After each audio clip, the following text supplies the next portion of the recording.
From JBS Studios in Greater New York, this is the JBS News Update with Teisha Bader. I'm Teisha Bader with the JBS News Update for Thursday, March the 2nd, 2023. We open with more on the crisis in Israel over the controversial judicial overhaul planned by Israel's government under Prime Minister Benjamin Netanyahu and the mass protests against the reforms, including yesterday in Tel Aviv, where for the first time Israel police used force against protesters for blocking roads and disrupting public transportation. At least 11 protesters hurt.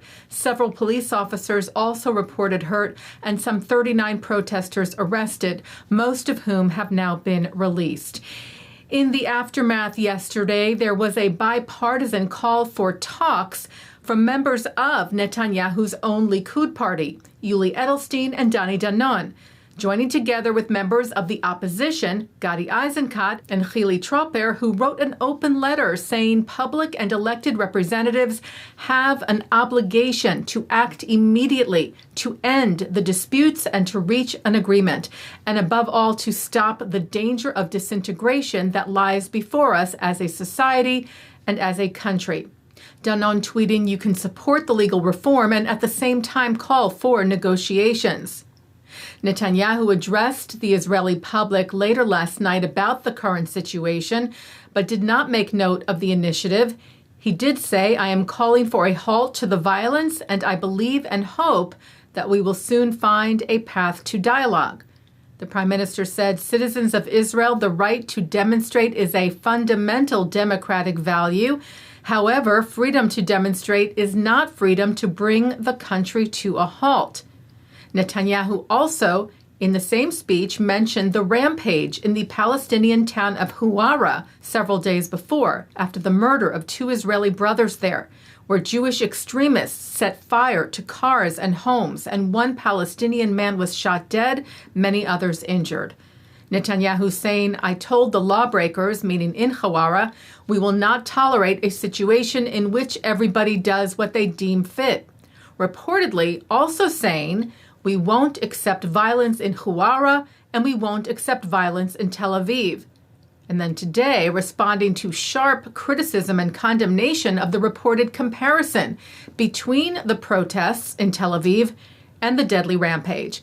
His office said, contrary to what is being heard in the media, the only comparison that Prime Minister Netanyahu made between Huwara and Tel Aviv is that it is forbidden to take the law into one's own hands anywhere.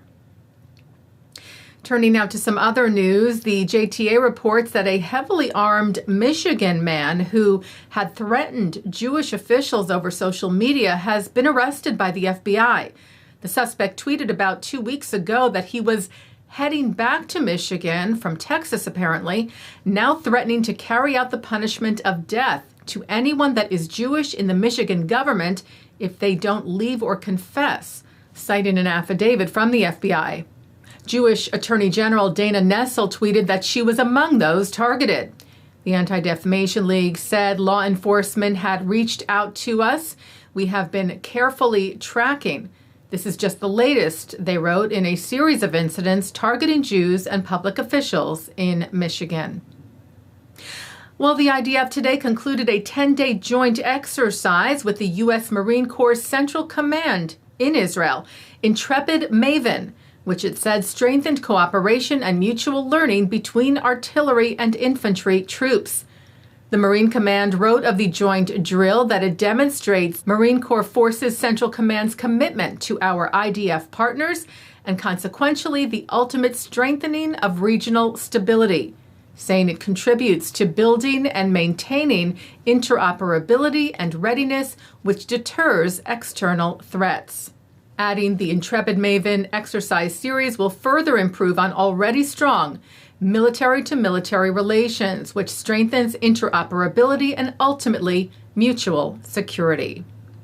And that's the JBS News Update for Thursday, March the 2nd, 2023. I'm Teisha Bader. Stay healthy, stay well.